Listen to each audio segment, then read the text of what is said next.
Here's the biggest mistake companies make when they're doing cultural transformations. They treat it like it's a marketing campaign. Here's the launch date, right? And here are all the programs we're going to make everybody go through. And here are all the PowerPoints, and here are all the executives that are going to give the PowerPoints. You're nodding yes, I'm getting something right, right? And then it doesn't work. Or people are resistant, or fight, or don't show up, or even sabotage. And it's all well-intended. It's imperfect. And sometimes we get the cultural thing wrong or the timing wrong, but it's all well-intended, and it falls flat, and it's a big waste of time and a big waste of money, and we're right back where we started, right? There's something called the law of diffusion of innovations. This must become your best friend, okay? The bell curve. All populations always sift across the standard deviation. If you have high performers, you have low performers, always. And then you have an average, always. In this room, there's a group of people I know who are nodding their heads going, yep, yep, yep, yep. There's a group of people who think I'm an idiot and they're like, I wasted my money. But most people are like, I'm open. Yeah, this is interesting. I like some of it, you know? I know that. I know that going in every single time. And the fact that you all wanted to come and pay to be here and it's not a general industry thing, then I know that it's just a little more one way or the other. But it's still the standard deviation, always, right? What the law of diffusion tells us is that the first 2.5% of our population are innovators, big idea people, Steve Jobs, you know, Elon Musk. Then you have the next 12 to 13% of our population are early adopters, who are willing to sacrifice time, money, and energy to be a part of something that reflects their own beliefs. They stand in line to see the new Star Wars for 8 hours, even though you can just go in a week and just buy a ticket and go in. They thought that was a good use of time and money, right? Then you have the next, the early majority, the late majority, and your laggards. The only reason these people do something is because they have no choice anymore, right? What you're asking for in cultural transformation is this. How do we change our company, right? The problem is this group of people, the majority, they're cynical. They're practical. What's in it for me? What do I get if it goes wrong? Are you going to pay me extra if I have to stay late? You know? They're cynical and they're practical, right? These people, not so much, right? They'll just do something because they think it's great and they want to be a part of it. What the law of diffusion tells us is that you cannot achieve mass market success or stickiness for a new idea until you achieve 15 to 18% market penetration. It is the tipping point. It is a social phenomenon. If you ignore everything I tell you today about this, you will always get about 10%. That's what you'll say. They just get it. We love them. They get it. And 10% of the company is going to be all in. It's not enough. And so this that Geoffrey Moore called the chasm, crossing the chasm, is the magical gap. And the way you get it is you don't talk to these people at all. You ignore them. And you aim at these people only, the early adopters, because these people do not want to try something new until someone else has tried it first. And let me tell you how it looks, because I've done it. So a large company, many, many more people than is in your company, 200,000 people, wanted me to help them do a millennial training program. So I said, great. I pull out my little pocket copy of the law of diffusion, because to me this is religion. By the way, this is how I built my entire career. Remember that story I told you before, convince me why I should hire you? He told me he was over here.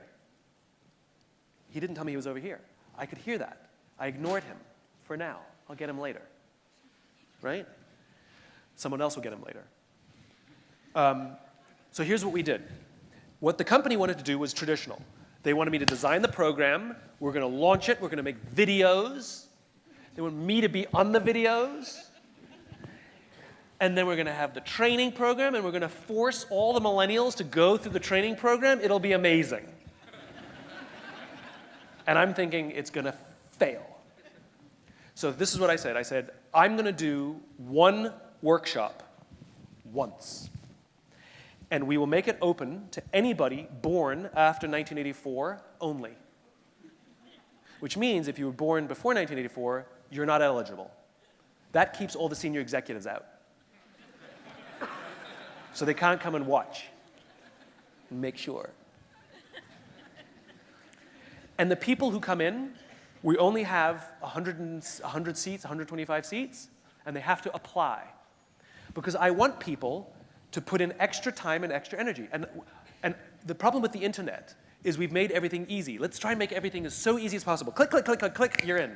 No, I want to make things a little bit difficult, right? So they had to fill out a proper essay and submit it, and we actually read all of them, and we could tell who was phoning it in, and we could tell who actually genuinely wanted to be there. And we selected 100 people. And we only did it from the East Coast offices, just because it was convenient. So we did New York, it was on the East Coast, so New York and Virginia, right? Just because it was easier. Maybe a few of the other offices, actually. There was also Chicago and all that. Whatever, a bunch of the offices. I gave this wonderful workshop, and at the end of it, I said, hey guys, we don't have a millennial training program, we want to do one. So I'm asking for volunteers from this room to help build it. You're not going to get any extra money. You might have to work extra hours on your own time, and you may or may not have this included in your compensation or promotion packages at all. Who wants in? I had 50 volunteers who said that they were going to help build this program for no additional money and no particular personal benefit. It's because they believed in it, right? 2 weeks later, one of the senior executives from the company calls me up, furious at me. He's so angry at me. Do you know why? Because leaders from across the entire country were calling up, screaming at him, why don't we get a millennial training program? Why is it only on the East Coast? And I said, congratulations, that's called demand.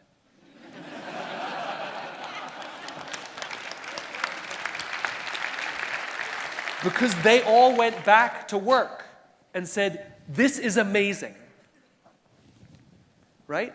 Had I done it the traditional way, those same leaders would have called up and yelled, why do I have to give up my people for an hour and a half every week? I am busy, we don't need this, would have been the exact same response.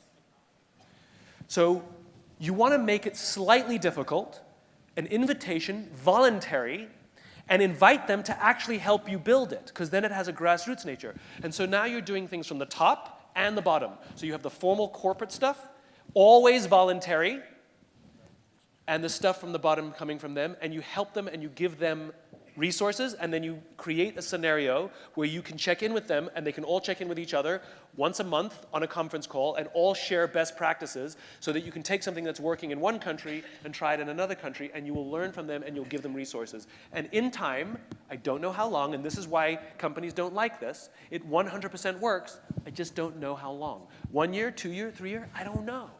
Depends on the company, depends on the size, depends on the culture, I don't know. It 100% works. So if you're comfortable with the fact that it'll work, we just don't know when, this is your best friend, your early adopters. And you say, I'm very honest about it. I say, we have this program, we're going to have this cultural transformation, we're going from this to this, values-based, we're looking for a few people who want to volunteer, and 4 people show up. Great. Make it an amazing experience. And make it a little bit difficult. I do this with senior executives. I did a workshop with the top 40, I did a workshop with the top 40 leaders of a major organization. They wanted to do a cultural transformation, so I hosted it as a non-mandatory meeting on Saturday. 25 of them showed up. I knew that some of the good ones couldn't come because their children have a play or a game, and some of the bad ones came because they have to make sure that they're included in everything. But the majority were people who wanted to be there, because I asked them to come on a Saturday. And some of them had to fly in from across the country. And guess what? It was amazing.